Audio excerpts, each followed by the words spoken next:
मैं भारत को भारतीयता की मान्यता के आधार पर फिर से खड़ा करना चाहता हूं, उस काम में लगा हूं।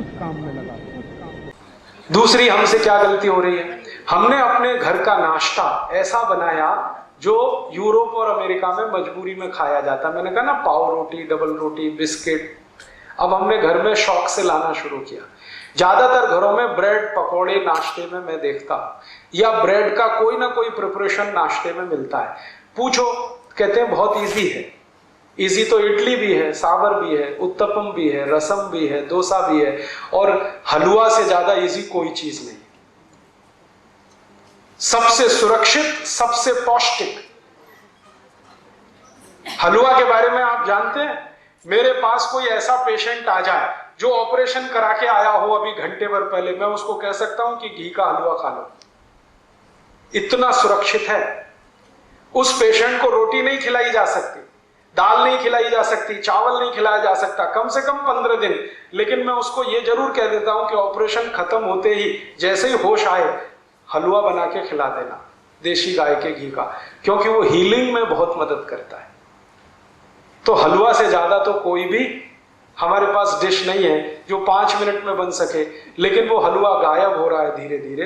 पाव रोटी आ गई, डबल रोटी आ गई, बिस्किट आ गया, घर में नूडल्स आ गए, और सवेरे के नाश्ते में ये जरूर है। और आयुर्वेद कहता है कि सवेरे का नाश्ता ही सबसे ज्यादा मजबूत होना चाहिए, उसी में भरपेट हम पाव रोटी, डबल रोटी खिला रहे हैं। कभी कभी बच्चों का बहाना बना देते हैं, जी खाते नहीं वो, आपने खिलाने की आदत नहीं डाली तो वो खाएंगे क्यों? यहां से ही हमारी जिंदगी की गड़बड़ी शुरू हो रही है। और ये सड़े मैदे की पाव रोटी, डबल रोटी आप जितनी खाएंगे, कब्जियत उतनी ही बढ़ेगी। कब्जियत बढ़ेगी तो शरीर की बीमारियां बढ़ने वाली हैं। 103 बीमारियां होती हैं, ये ध्यान रखिए। आज मेरे पास सुविधा नहीं है, अगर एलसीडी प्रोजेक्टर होता तो मैं आपको यहां दिखाता। एलसीडी है?